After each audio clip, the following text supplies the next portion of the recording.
네, 안녕하십니까. 잘한다. 잘한다 했더니 KF-21 보라매가 결국 이를 저질렀습니다. 당초 KF-21은 2024년 후반기 양산이 시작될 예정이었는데요.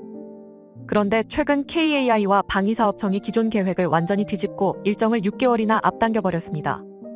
방사청은 양산 계약의 필수적인 잠정 전투용 적합 판정을 2023년 5월 이내에 마무리 짓고 오는 하반기에는 아예 양산 계획까지 승인받을 예정이라 밝혔는데요. 이렇게 되면 내년도 예산 배정 일정이 훨씬 빨라져서 이르면 2024년 상반기에 KF-21 양산에 돌입할 수 있습니다. 즉, KF-21 개발 일정을 기존보다 대폭 앞당기겠다는 것입니다. 이 덕에 실전 배치 계획도 최소 6개월에서 최대 1년 이상 단축되었는데요. 아무리 객관적으로 보려고 노력해도 도저히 믿지 못할 만큼 빠른 속도입니다. 실제로 세계 굴지의 외신들도 대한민국 항공기술력의 폭풍 성장을 대서특필하고 있는데요. 이게 가능했던 건 매 시험 비행 때마다 예상을 훨씬 웃도는 결과값을 보여준 그래서 준비했습니다. 오늘은 양산 일정까지 앞당겨버린 KF-21의 무장시험에 대해 알려드리겠습니다. 매 시험 비행 순간마다 성공을 기록하며 KF-21 보라매는 불가능의 정의를 새롭게 바꾸고 있습니다. 전 세계의 어떤 전투기도 이 정도로 높은 시험 비행 성공률을 기록하지는 못했는데요. 하물며 KF-21이 대한민국의 첫 국산 전투기라는 걸 생각하면 정말 말도 안 나올 수준입니다. 실제로 KF-21을 분석한 각종 군사 매체와 전문가들은 하나같이 이게 대한민국의 첫 전투기라는 걸 믿을 수 없다라며 혀를 내두르기 일쑤인데요. 특히 KF-21이 본격적으로 제 능력을 뽐내기 시작한 건 지난 3월 성공한 AESA 레이더 탑재 비행부터였습니다. 사실상 이때부터 전투기로서 KF-21의 성능이 입증되기 시작했다고 볼 수 있습니다. 전면부에 천여 개의 소형 통합 모듈을 장착해 각 모듈마다 독립적인 송수신을 가능하게 만든 AESA 레이더는 현대 레이더 기술의 정점이라고 해도 과언이 아닌데요. 무수히 많은 모듈이 각기 다른 주파수의 송수신을 할 수 있어서 적의 전파 방해에 따른 대처 능력이 상당히 뛰어납니다. 대한민국 적성국들의 전자전 능력을 고려하면 KF-21에 AESA 레이더는 필수적으로 탑재되어야 하는 장치였는데요. 그러나 지상 고정형과 달리 전투기 탑재 레이더는 플랫폼이 끊임없이 움직이는 데다 음속의 벽을 돌파하는 극한의 환경에 노출된 만큼 상당히 높은 수준의 기술력이 필요합니다. 그럼기에 KF-21 개발 사업 초기만 해도 대한민국은 스스로 AESA 레이더를 개발하고 전투기에 탑재할 능력이 부족하다고 판단해버렸는데요. 그래서 FX-3차 사업을 통해 F-35-40대를 도입하는 대신 절충교역으로 미국의 AESA 레이더 기술을 포함한 4대 전투기 핵심 기술을 이전받기로 했습니다. 그런데 화장실 들어갈 때와 나올 때 태도가 다르다고 미국이 입을 싹 닫고 기술 이전 거부로 계약을 뒤집어 엎어버렸는데요. 지금은 상상하기 어렵지만 당시만 하더라도 이는 KF-21 프로젝트가 존폐 위기에 놓일 만큼 심각한 문제였습니다. 심지어 미국이 기술 이전을 거부했다는 소식이 알려진 2015년 당시만 하더라도 레이더 없는 전투기를 만들 셈이냐며 지금이라도 KF-21 개발을 포기하자는 의견이 주류였을 지경입니다. 그러나 안 되면 되게 하는 게 대한민국이죠. 시도라도 해봐야 실패의 이유를 배울 수 있는 법이고 대한민국은 때릴수록 강해지는 특별한 국민성을 지닌 나라였습니다. 그럼께 대한민국은 불가능에 도전했고 그 결과 모두가 아시다시피 세계 12번째 AESA 레이더 개발국에 당당히 등극했는데요. 그리고 KF-21은 대한민국의 AESA 레이더를 탑재한 채 공대공 모두 25개 시험 항목에서 총 18회의 비행시험을 수행했고 모든 요구 성능 및 개발 목표를 달성했습니다.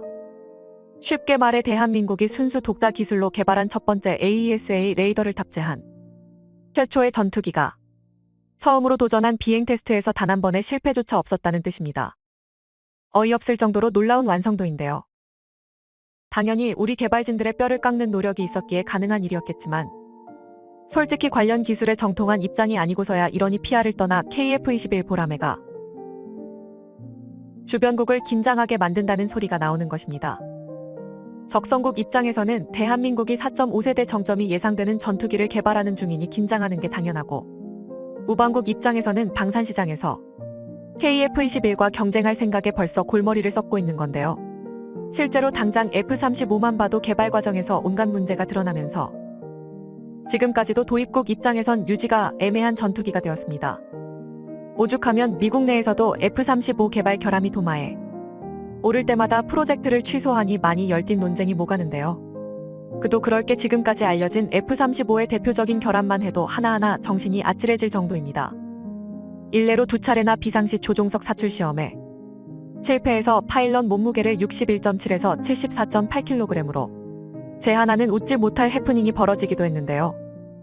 이외에도 내부 무장창이 열에 취약해서 지상 기온이 322도가 넘거나 고속 비행 시 10분 이상 무장창을 폐쇄할 경우 내부 온도가 위험한 수준까지 상승하는 중대 결함이 발생하기도 했습니다. 또 연료를 가득 채울 경우 기동성이 급격하게 떨어져 최대 3.8G의 중력 가속도밖에 감당하지 못했고 비행 속도가 마하 1.1을 넘어가면 무장을 발사하는 게 불가능해지는 황당한 일이 벌어지기도 했는데요. 하나하나가 주옥 같은 중대 결함을 고쳐내느라 F-35의 개발 완료 일정은 이미 수차례나 연기된 상태입니다. 그나마 현재는 중대 결함 대부분을 해결하고 일단 실전의 사용은 할 수 있는 상태라 양산이 결정되었고 현역으로 운용 중인 건데요. 그러나 여전히 2023년 기준 개발 28년 차에 돌입했음에도 F-35에는 미완의 전투기라는 꼬리표가 따라붙고 있습니다. 물론 F-35가 유독 심한 경우긴 하지만 이처럼 전투기 개발 과정이라는 건 실패의 연속이나 마찬가지입니다. 그런데 KF-21은 이런 기존의 상식을 뒤엎고 연달아 성공만을 기록 중이니 적성국이고 우방국이고 입이 떡 벌어질 수밖에 없는 건데요. 오죽하면 이를 믿지 못한 국내 모 기자가 KF-21이 온갖 결함을 토해내기 시작했다며 비행시험이 가시밭길에 들어섰다는 먹지 주장을 펼치기도 했습니다. 하지만 당연히 이건 전투기의 개발 과정을 전혀 이해하지 못했다고 스스로 광고하는 꼴이나 다름없는 왜곡, 선동 기사에 불과합니다. 단적으로 KF-21이 초기 저속 비행 단계임에도 이딴 경보가 울렸으니 심각한 상황이라고 주장했는데 사실 경보가 울리는 건 지극히 당연한 일입니다. 애초에 시제기는 그러려고 만든 겁니다. 원래부터 비행 과정에서 생기는 문제들을 미리 파악하고 미세한 디테일 조정을 통해 완성형 기체를 만들기 위해 시제기를 제작하는 거고 이를 가지고 시험 비행을 하는 건데요. 단 한 번도 항공기를 날려보지 않고 지상 경납고 풍동 실험장에서 100% 완벽한 조정이 가능하면 그건 종이 비행기질 최첨단 과학기술의 집약체인 전투기가 아닙니다. 그게 가능하면 시제기를 만들 필요도 없고 시험 비행을 진행할 필요도 없습니다. 그냥 다짜고짜 양산부터 시작하고 실전 배치해버리면 그만인데요. 그러나 전투기는 12년 전 정비 과정에서 너트 하나 빠뜨린 것으로도 추락할 수 있는 아주 민감한 장비입니다. 더군다나 앞서 말했듯이 일각의 주장과 정반대로 KF-21은 매 순간 한없이 완벽에 가까운 성공 가도를 달리고 있습니다. 특히 가장 최근에 진행했던 무장시험들은 가슴이 두근거릴 정도로 환상적이었는데요. 우선 KF-21은 지난 3월 28일 시제 2호기를 통해 공대공 미사일 미티어의 무장 분리 시험에 통과했고 시제 3호기는 100여 발의 기총 발사 시험에 성공했습니다. 일각에서는 현대 공중전에서 무장시험은 단순히 탄약이나 미사일을 몇 발 발사할 수 있느냐가 목적이 아닙니다. 시제기에서 무장 분리나 기총 발사를 시험하는 건 해당 과정에서 발생하는 기체 구조, 엔진, 공기 역학적 특성 변화 등을 이를 통해 안전성이나 일련의 무장 운용 과정에서 관련된 항공전자 시스템이 정상 작동하는지를 확인하기 위함인데요. 그럼지만 솔직히 말해서 이건 기술적인 내용이고 중요한 건 시험탄이긴 했지만 미티어를 발사하는 데 성공했다는 것입니다. 미티어는 범유럽 미사일 개발업체인 MBDA가 개발한 차세대 비가시거리 공대공 미사일 일명 BVRAAM 시스템인데요. 영국의 주도로 프랑스, 독일, 이탈리아, 스웨덴, 스페인이 개발에 참여한 만큼 유럽의 기술력이 총집합된 장거리 공대공 미사일의 정점으로 평가받습니다. 실제로 덕티드 로켓 모터를 탑재한 미티어는 독보적인 초원거리 요격으로 명성이 높은데요. 기본 속력만 최소 마하 4 이상인데다 사거리는 최소 100km에서 최대 300km에 육박합니다. 오죽하면 미국조차도 F-35의 초장거리 요격 무장으로 미티어를 탑재하고 있는데요. 극단적으로 말하면 KF-21 개발을 주관하는 KAI의 사천공항에서도 서울 상공에 출현한 적 전투기를 요격하는 게 가능한 셈입니다.